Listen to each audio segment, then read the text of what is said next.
Diddy, Puff Daddy, P. Diddy, whatever you know him as, okay? Just the guy who was always standing in the background doing goofy little moves, okay? Just being the little, jumpy dog around, Biggie back in the early 90s, okay? The guy who was always trying to put himself in all the music videos, the guy with a mean contract.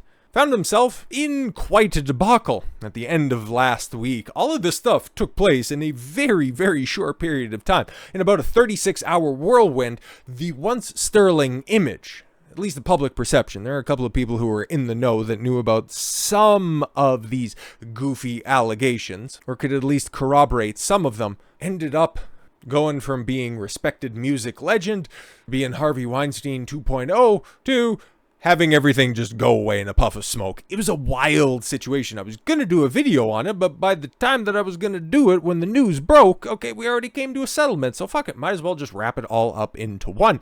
Sean Diddy Combs appears downcast in Miami after settling abuse grape lawsuit with Cassie. Who are the players involved? Don't worry, we'll catch you up to speed. Sean Diddy Combs, Bad Boy Records. Okay, you probably know. Of all of the people involved in this, you probably know who Diddy is. If you're 15 or you're 50, you've heard the name Puff Daddy, P. Diddy, Diddy, or now as he likes to be called, Brother Law. Like, oh my God, he's a wild dude.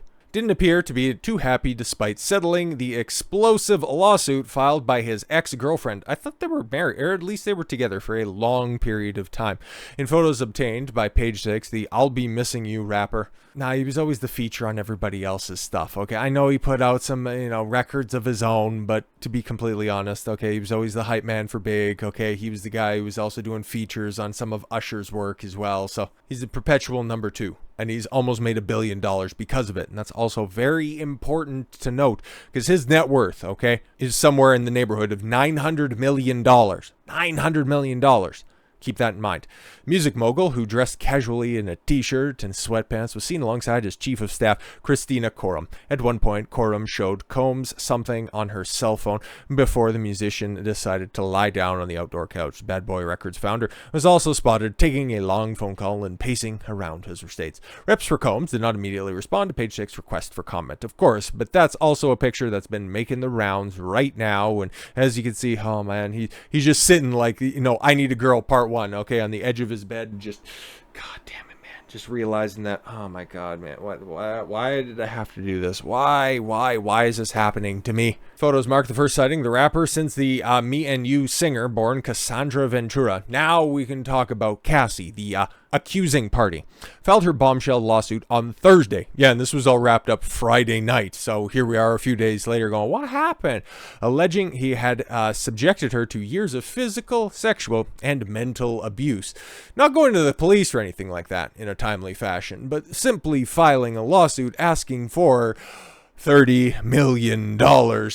Interesting. In the court documents obtained by Page 6, Ventura, 37, accused Combs, 54, of forcing her to have sex with male prostitutes while he watched and masturbated.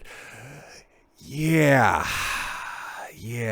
Let's read through the rest of these allegations before we get back to the dalliances of Diddy 22. In addition to physically abusing her and supplying her with drugs at only 19 years old. Okay, we can go ahead and dispel that one to begin with. You're 19. You're an adult. You're not supposed to be using drugs anyways, but again, you're an adult. You can vote. I don't know what that has to do with anything.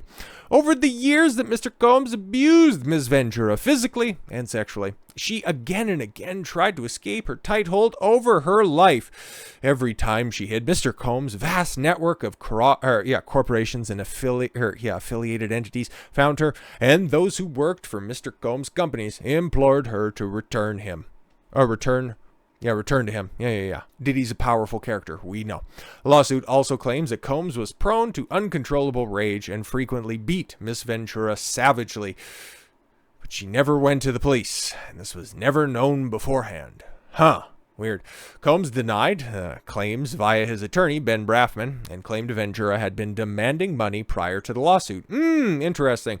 Mr. Combs vehemently denies these offenses and outrageous allegations. Braffman said in a statement, for the past 6 months, Mr. Combs has been subjected to Ms. Ventura's persistent demand for $30 million. That's what was in the lawsuit as well, under the threat of writing a damaging book about their relationship, which was unequivocally rejected as blatant blackmail. Really does seem that way. And then for him to just on a dime, okay, settle for a fraction of his wealth? Interesting. But yeah, there they are together, okay. Obviously, that's one of those times where, Diddy was trafficking her, okay, just bringing her up on stage, making her act and perform, when she was signed to Bad Boy Records. Yeah, of course.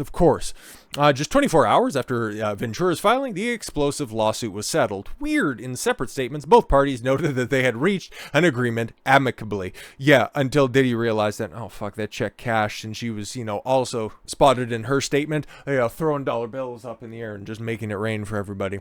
I've decided to resolve this matter amicably on terms that I have some level of control, Ventura said, adding, I want to thank my family, fans, and lawyers for their unwavering support. Exactly. And everybody, this Christmas trip's on me. The music producer echoed the sentiment, stating, we have decided to resolve this matter amicably. I wish Cassie and her family all the best. Love. Remember, guys, this lawsuit was supposed to be about holding Diddy responsible years after all this stuff happened. But also, some of these allegations, and like I said, put a pin in one of them for a second. We're going to come back to the fact that, allegedly, okay, when Cassie and Diddy were together for, the better part of 2 decades, when they were together, Diddy was forcing her to have sex with male prostitutes while he was basically cucking out, okay? And I would actually recommend the entire episode in totality, but on Friday, Fresh and Fit had Psych Hacks on. He's a popular YouTuber and psychiatrist in his own right. It was a very good episode, but then closer to the end, they discussed this situation. This was in that sweet period of time before settlement happened and the allegations came out, so they broke it down.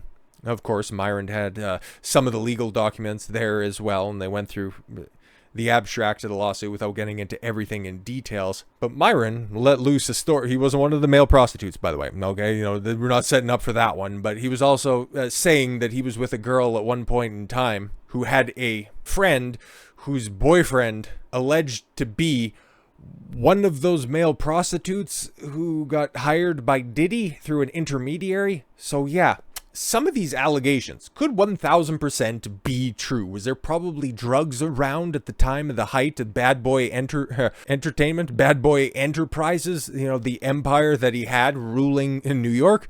Chances are that was highly likely. Was she an impressionable singer at the time, trying to do anything that she could in order to make it in the game?